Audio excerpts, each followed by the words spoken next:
Easy ways to save on everyday expenses. Let's face it, life can get pretty expensive. And we're not talking about nice to haves like vacations or fancy cars. No, we're talking basic stuff rent, groceries, even the upkeep on that 10-year-old minivan of yours. And it seems like things get pricier and pricier every year, don't they? I mean, most families used to have one phone bill, just one. Now, every member of the family needs a phone, maybe even your sixth grader. Oh, and they eat data like candy, right? Oh, and speaking of eating, let's talk about how much the cost of food has gone up over the years, right alongside with the cost of gas. So, what can you do about it? Well, a few small adjustments to your life can help you save more money. The good news is that you're in complete control of how much or how little you actually do, and any steps you take can affect your bottom line. Let's start at the supermarket.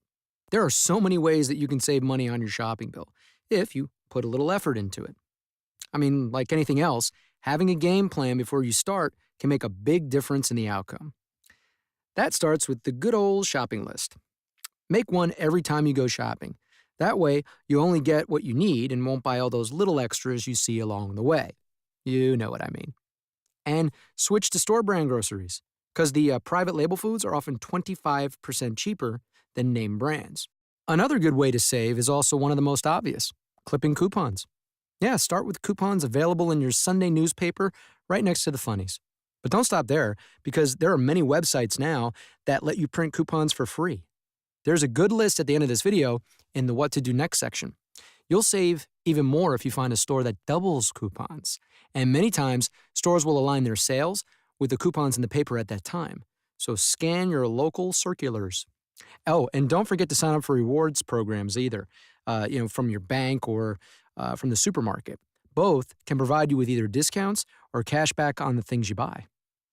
There are many other small changes you can make that can save you a lot of money over time. Like the things you drink, for instance, can really add up. So instead of taking bottled water on the go with you, why not buy a filtered water bottle and fill it up with tap water instead? Little au naturel. That little change could mean hundreds of dollars back in your pocket over the course of a year. And what about those fancy coffee drinks you get every day? Skip the latte every morning and brew your own at home, and you could save over $700 throughout the year. You heard right, $700. And speaking of home brewing, what about home cooking? Cutting down on takeout food and restaurant meals can help you save significantly as well. So dust off those cookbooks, because cooking at home can save you hundreds a year, especially when you consider that the average family spends close to half of its food budget on meals away from home. Now, that's just the tip of the savings iceberg. Let's talk about ways for you to save big, really big, on your bills. Nowadays, everybody has cable, but its cost just seems to go up and up every year. According to smartmoney.com, the average monthly bill is around $86. Imagine having an extra $1,032 a year to sock away. Well, you can still get all the entertainment you want without shelling out that kind of cash. For example, if your TV can receive a digital broadcast signal, then an antenna is all you need to watch your local channels for free. Even if you have an older analog TV set, an inexpensive converter box and antenna will do the trick for you. Better yet, if you want to see the latest movies, use an online DVD rental membership, or even those self-serve DVD machines at your local grocery store. You can even watch many of your favorite TV shows online now. If you decide you can't live without cable, like me, then try bundling it with your internet service and even a landline telephone. So call your cable provider.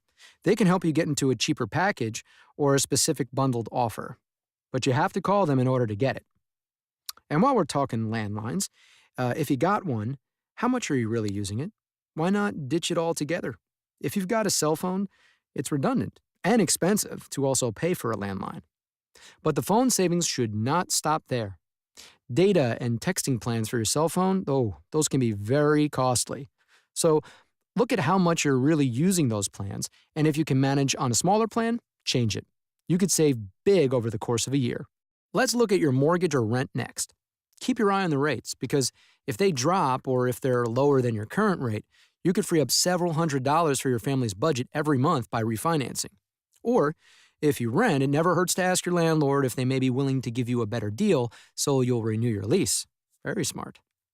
And when it comes to bills, if you have a number of balances across many credit cards with high interest rates and other consumer debts like, let's say, student loans, yeah, you might consider consolidating your debt to pay it off more quickly. That may save you on interest every month and add to your bottom line. There's also things you can do around the house. Let's start with the lights. Shut them off while you're not using them. Simple, right? I mean, but you would really be surprised how much money you can save by turning off the lights when you're not in a room.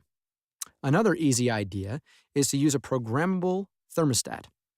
They're relatively easy to install, and they can also help you save significantly on your heating bill by lowering the temperature automatically while you're not home or asleep. And don't forget to live green. The average family spends $1,900 a year on energy bills. You can find other ways to save by doing a home energy audit using a free calculator developed by the Environmental Protection Agency's Energy Star program. Yes, you will find it at EnergyStar.gov. You'll benefit financially by switching up your entertainment rituals too. Matinees and early shows are always cheaper when going to the movies. Or sample that hot new restaurant in town during lunch hours, when menu prices tend to be less expensive instead of going for dinner. And while you're dining out, instead of ordering a soda or juice, why not ask for tap water? And if you drive to work, try carpooling or switch to public transportation. Bus and train commuters can save thousands of dollars per year over drivers. And sharing a ride can dramatically help you save because you're cutting gas costs, not to mention wear and tear bills. Also, it's green. Saving more money. It's something we all want to do more of, especially when you've got tips like this to get you started.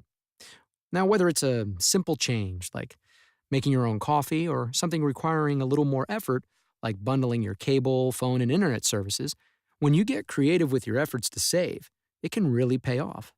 So if you keep track of your progress with a budget, you might be surprised that the little changes you make along the way can help to fatten up your piggy bank.